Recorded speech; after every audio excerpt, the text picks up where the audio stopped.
Okay. Thank you. Kindly resume your seats.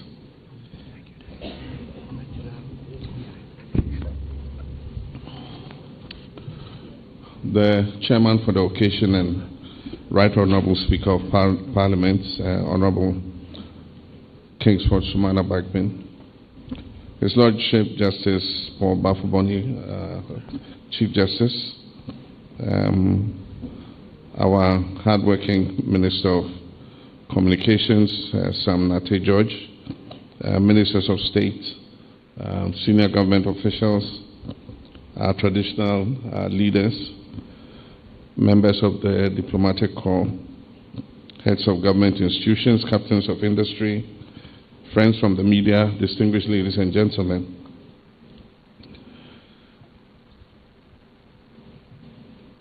Aku is the new sensation.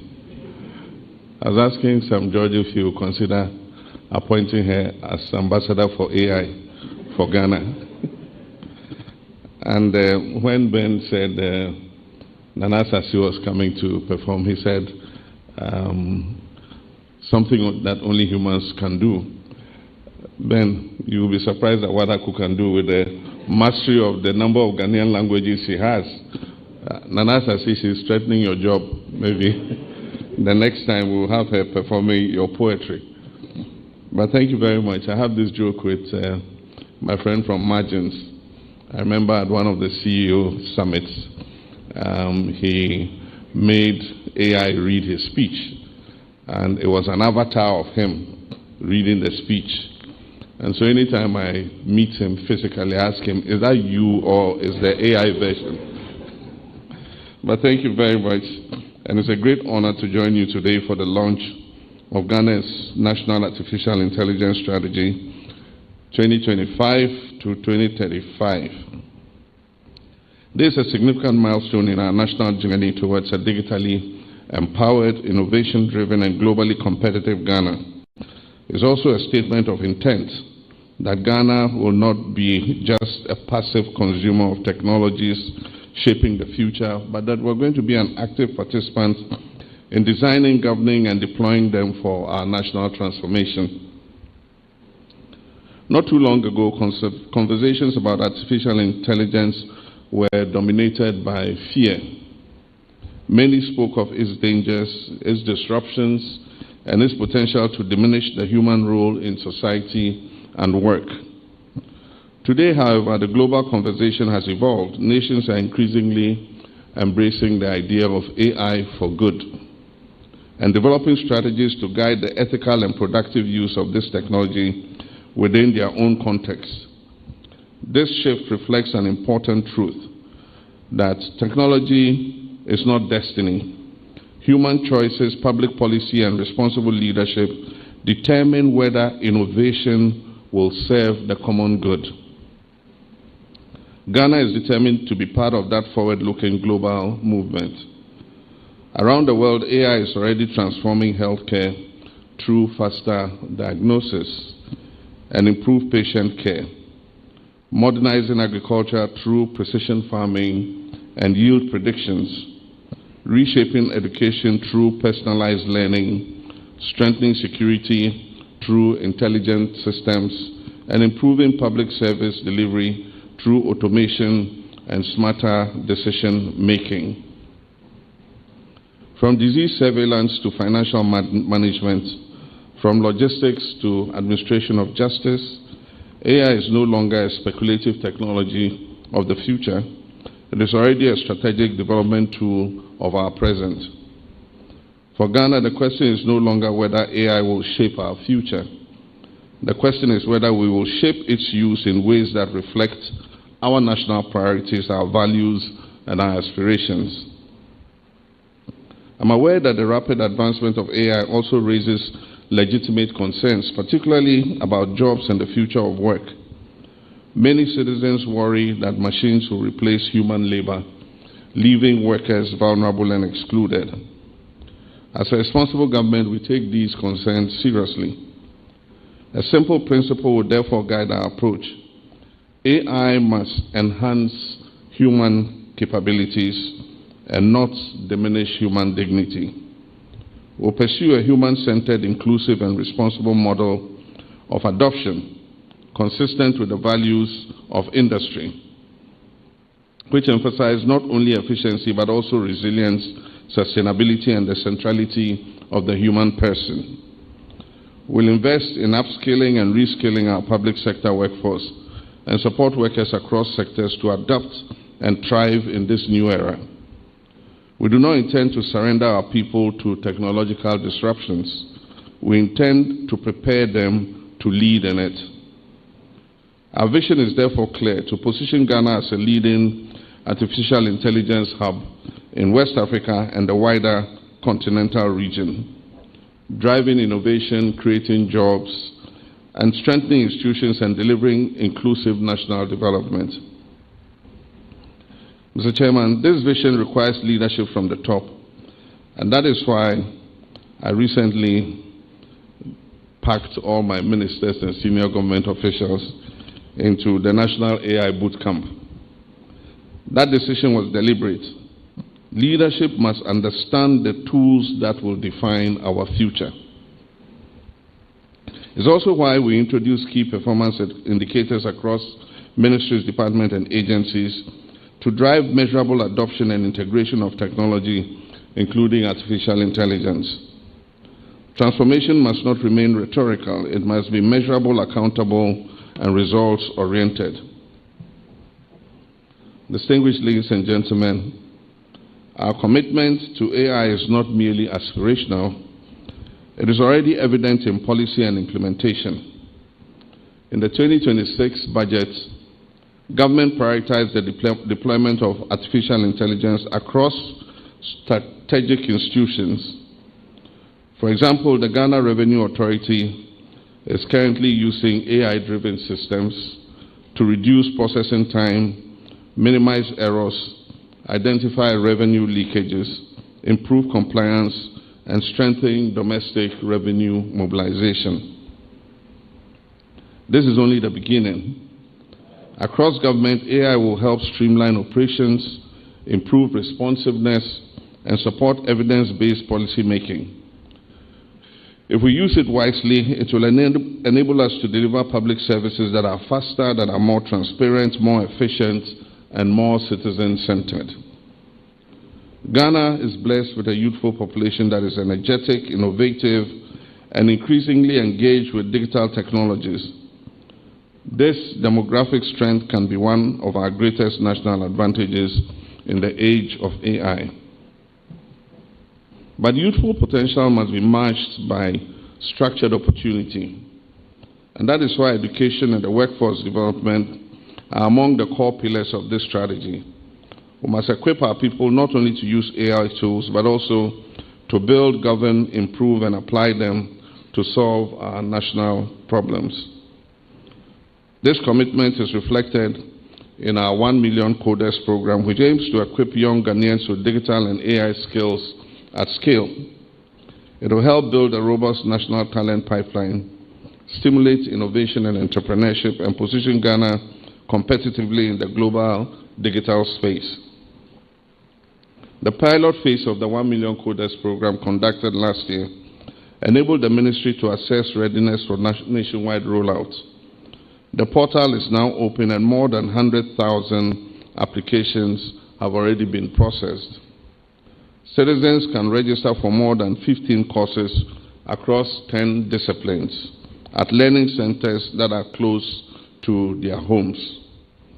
This year alone, the ministry aims to train at least 300,000 Ghanaians as the program continues to expand.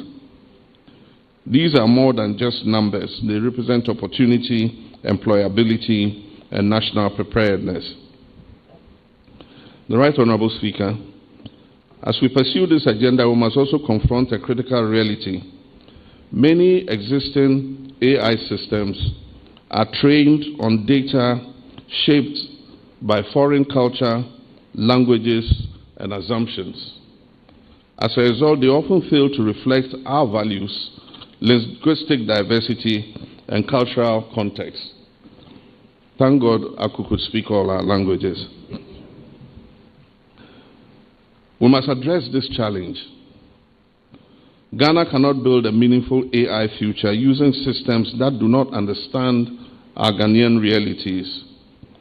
We must invest in local data ecosystems, promote the integration of our indigenous languages, and support the development of context-aware AI systems that reflect who we are and serve the needs of our people.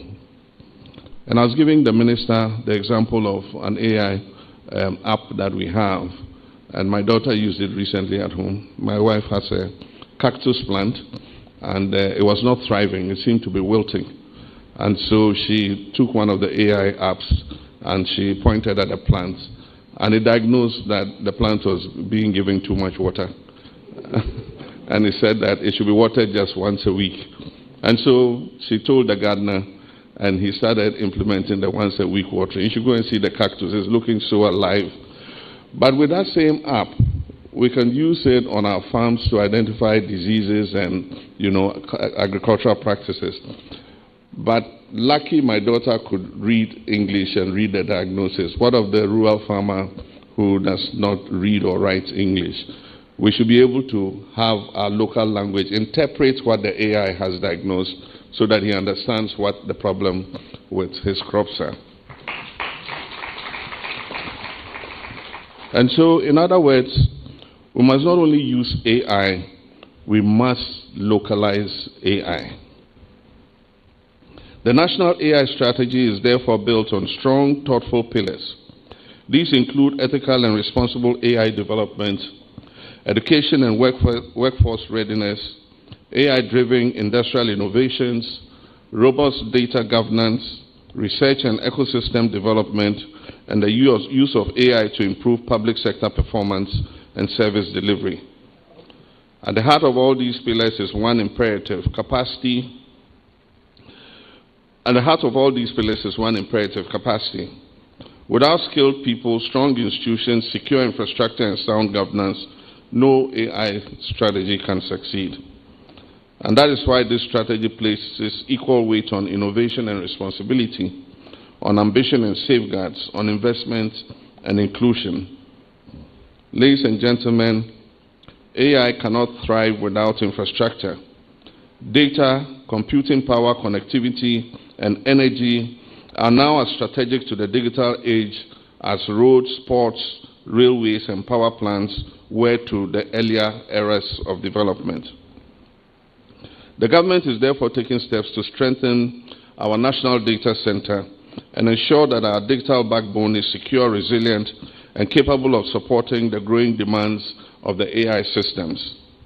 We are building deliberately because infrastructure is the foundation upon which innovation rests.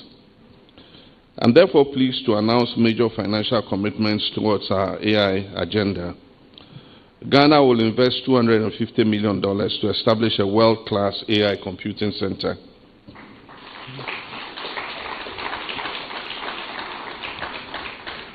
In addition, government will commit $20 million to support the short to medium-term implementation of the national AI strategy.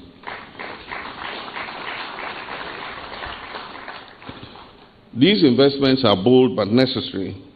The proposed AI computing center will serve as a nerve center for research, innovation, and enterprise, enabling Ghanaian talent to build solutions not only for our country, but also for the wider African continent. However, we recognize that government alone cannot build a thriving AI ecosystem. Success will require strong partnerships among the state, academia, civil society, industry, and our development partners. This strategy is itself the product of such a collaboration, with contributions from the Ministry of Communications, Digital Technology and Innovation, that's Sam George and his team. And let me also acknowledge the UK High Commission for your support in developing the strategy, the GIZ, the UN group, and Responsible AI Lab at the Kwame Nkrumah University of Science and Technology, and other industry stakeholders who have all been helpful in this process. I wish to express the gratitude of Ghanaians to you.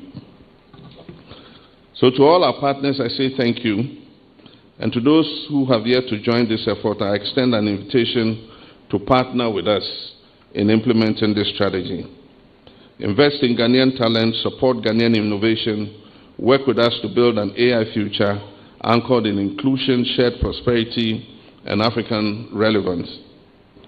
This strategy will be implemented over a 10-year period with clear targets and indicators across all its pillars. We intend to monitor progress closely and ensure that implementation remains disciplined and purposeful. One of the most critical steps will be to establish a responsible artificial intelligence office to oversee implementation, coordinate stakeholders, and drive the strategy's objectives. By 2035, our ambition is to have built a truly national AI ecosystem, one that expands literacy and access, strengthens job and entrepreneurship, supports local innovation, deepens data sovereignty, promotes indigenous language technologies, and improves the performance of the public service. We envision a future in which AI is embedded across our educational system, where innovation hubs flourish beyond Accra, where universities lead in frontier research, where Ghanaian startups scale globally, where our informal sector and persons with disability are not excluded from technological process, where we respect gender in terms of the rollout of AI, where our civil and public service becomes fully capable of leading AI-enabled transformation. The Curriculum Review Committee of the Ministry of Education, which is reviewing the basic level curriculum, has been tasked to complete its work by the end of June this year. And we'll be introducing AI, coding, robotics, and electronics at the basic level to prepare our children for the digital future ahead of them. This is the Ghana we seek to build. Distinguished ladies and gentlemen, this strategy does more than sets policy direction. It issues a national call to action. It calls on government to lead responsibly. It calls on academia to innovate boldly. It calls on the private sector to invest with confidence. It calls on our youth to prepare with urgency. And it calls on all of us to work together to ensure that AI becomes a force for inclusion, productivity, creativity, and national progress. Let us therefore move forward with confidence, with discipline, and with ambition. Let us build an AI future that is not imported, but is shaped by our own values. Let us deploy innovation not for its own sake, but in the service of our people. And let us ensure that in this new technological age, Ghana leads with vision, purpose, and responsibility. And so, ladies and gentlemen, Mr. Chairman, at this juncture, it's now my singular honor and privilege to officially declare the National Artificial Intelligence Strategy of Ghana duly launched.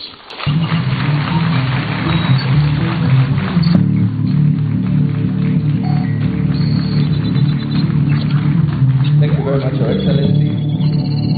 You will now take a seat.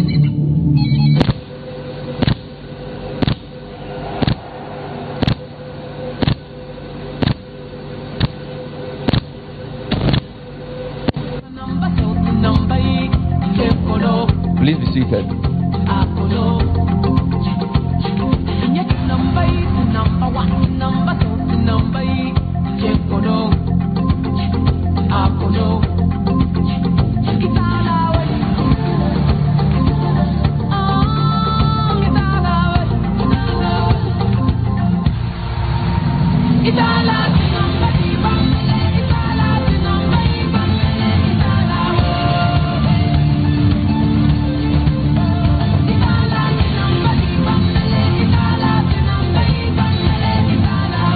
So the strategy which His Excellency has launched is on its way via a robot, and it will be delivered to His Excellency the President, the first official copy of the National Artificial Intelligence Strategy. So we invite His Excellency now to come up stage to unveil the strategy document that has been delivered to him by an AI-powered robot.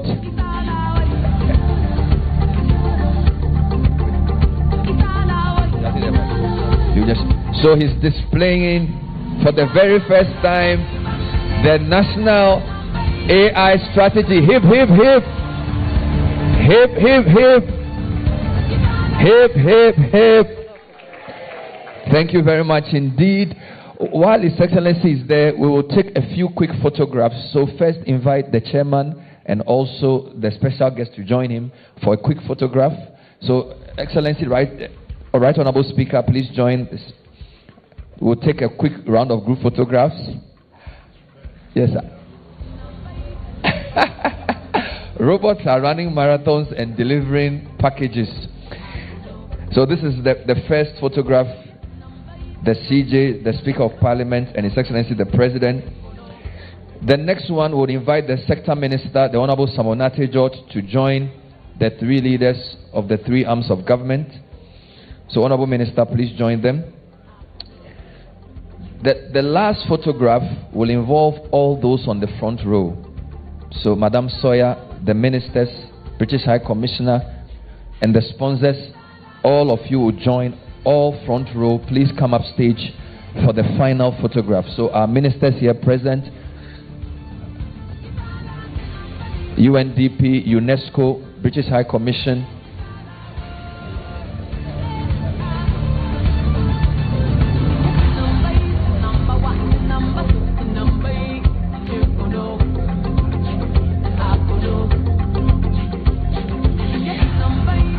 So after this, we would have the traditional leaders take one photo with His Excellency and the CJ and the Speaker.